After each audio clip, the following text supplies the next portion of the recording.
नमस्कार दोस्तों, आपका स्वागत है अपनी YouTube चैनल PFP में। आज हम अबाउट इंडिया के बारे में चर्चा करने वाले हैं। स्टॉक वापस 18,000 के ऊपर आ चुका है, 4% की तेजी नजर आती है। तो ऐसी सिचुएशन में एज ए रिटेलर हमें क्या करना चाहिए, क्या खरीदना चाहिए, नहीं खरीदना चाहिए, इसके बारे में आज हम चर्चा करने वाले हैं। सबसे पहले कंपनी के फाइनेंशियल ट्रेंड पे नजर डाल देते हैं। आप देख पाएंगे फाइनेंशियल ट्रेंड काफी ज्यादा हेल्दी है। ऑल टाइम हाई रेवेन्यू और प्रॉफिट 2022 में कंपनी ने रिपोर्ट किया है, जो कि अच्छी बात है। और यहां पर आपको कंसिस्टेंसी भी नजर आएगी। ऐसा नहीं है कि साल दर साल बहुत ज्यादा हाई ग्रोथ है, 50% का CAGR, 60% का CAGR, लेकिन आपको कंसिस्टेंटली प्रॉफिट और रेवेन्यू बढ़ता हुआ नजर आता है।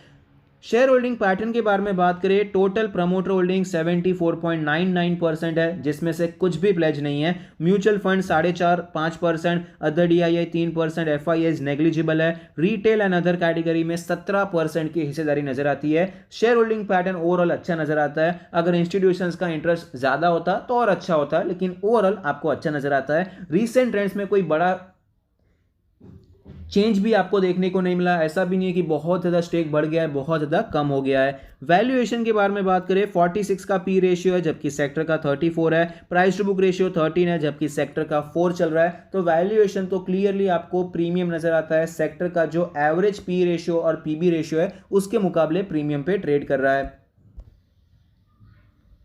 स्टॉक हमें यहाँ पर 25,000 के अप्रॉक्सीमेट लेवल से 24,000 के लेवल से नीचे आता हुआ नजर आया। स्टॉक में अच्छी खासी गिरावट हो चुकी थी, 15,000 के आसपास, 14,000 के आसपास सपोर्ट लिया, वहां से आपको रिकवरी देखने को मिली। थोड़ा थोड़ा करके स्टॉक ऊपर जा रहा था, 20,000 के ऊपर सस्टेन करने की कोशिश की, लेकिन नहीं कर पाया। वापस आपको ये 17,500 के लेवल पर आता हुआ नजर आया। फिलहाल ये स्टॉक अपने सारे मूविंग एवरेज के नीचे ट्रेड कर रहा है। डेली RSI 44 का लेवल है, ओवरसोल्ड हो गया था, वहां से आपको एक रिकवरी देखने को मिल रही है। यहां पर इंपॉर्टेंट लेवल्स के बारे में बात करें, जो इंपॉर्टेंट सपोर्ट नजर आता है, जहां से स्टॉक ने रिटर्न किया है, 17,350 का लेवल है। तो अप्रोक्सीमेटली आप 17,500 के अराउंड का जोन कंसीडर कर सकते हैं। रेजिस्टेंस के बारे में बात करें तो 19,000 के आसपास आपको एक रेजिस्टेंस नजर आता है, क्योंकि यहां पर स्टॉक ने थोड़ा बहुत ट्रेड किया, फिर आपको ये स्टॉक वापस नीचे आता हुआ नजर आया। वीकली चार्ट पे चलते हैं। वीकली चार्ट पे आपको सपोर्ट तो सेम नजर आता है और रेजिस्टेंस भी अप्रोक्सीमेटली वही नजर आता है। मंथली चार्ट पे चलते हैं। मंथली चार्ट पे आप देख पाएंगे रेजिस्टेंस आपको ऊपर शिफ्ट होता हुआ नजर आएगा, जो कि है 20,000 के आसपास का लेवल, 19,500 से 20,000 का लेवल, और सपोर्ट आपका है 16,000 के आसपास, क्योंकि एक बड़ी रेड कैंडल देखने को मिली थी, बड़ी गिरावट देखने को मिली थी।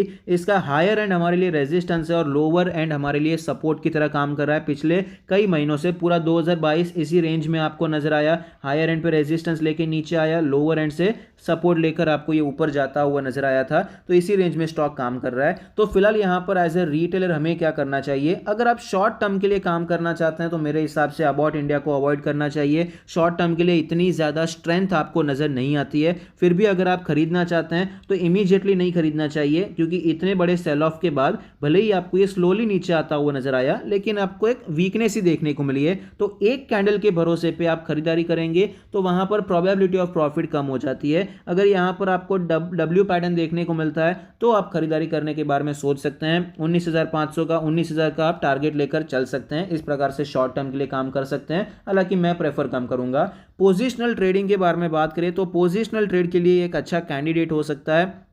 हम खरीदारी यहाँ पर प्लान कर सकते हैं। थोड़ी बहुत खरीदारी अभी प्लान करने के बारे में सोच सकते हैं, क्योंकि ये स्टॉक अपने एक अच्छे खासे सपोर्ट पर ट्रेड करता हुआ नजर आता है। लास्ट वीक का जो हाई था, अगर ये क्रॉस हो जाता है तो हम खरीदारी कर सकते हैं। ये लेवल है अप्रोक्सीमेटली 18,350 का लेवल। तो हम यहाँ पर राउंड ऑफ कंसिडर करते हैं 18,400। अगर 18,400, 18,500 का जोन टूट जाता है तो हम पोजिशनल ट्रेड के लिए खरीदारी कर सकते हैं। हमारा स्टॉप लॉस रहेगा 17,300 का लेवल। हम यहाँ पर फुल क्वांटिटी में अभी एंटर नहीं होंगे, थोड़ा क्वांटिटी में एंटर हो सकते हैं। उसके बाद जैसे जैसे ये स्टॉक ऊपर जाता है, 21,000 के ऊपर निकल जाता है, तो हम एडिशनल क्वांटिटी खरीदेंगे और अपना स्टॉप लॉस ट्रेल करते जाएंगे। बाकी लॉन्ग टर्म के बारे में बात करें तो ये एक अच्छा मौका है। करंट मार्केट प्राइस पे चाहे तो लॉन्ग टर्म के लिए स्टॉक को आप एक्यूमुलेट करने के बारे में सोच सकते हैं। फंडामेंटली कंपनी अच्छी नजर आती है, टेक्निकली भी ओवरऑल लॉन्ग टर्म बेसिस पे आपको एक अच्छा ग्रोथ देखने को मिला है और बहुत ज्यादा वीक अभी भी नहीं हुआ है। हालांकि स्टॉक एक रेंज में हमें यहां पर दिखाई पड़ता है। बाकी ओवरऑल टेक्निकल टेक्निकली ये लॉन्ग टर्म में मजबूत ही रहा है। वैल्यूएशन के बारे में बात करें, प्रीमियम वैल्यूएशन है नो डाउट, लेकिन आपको प्रॉफिटेबिलिटी में कंसिस्टेंसी भी नजर आती है।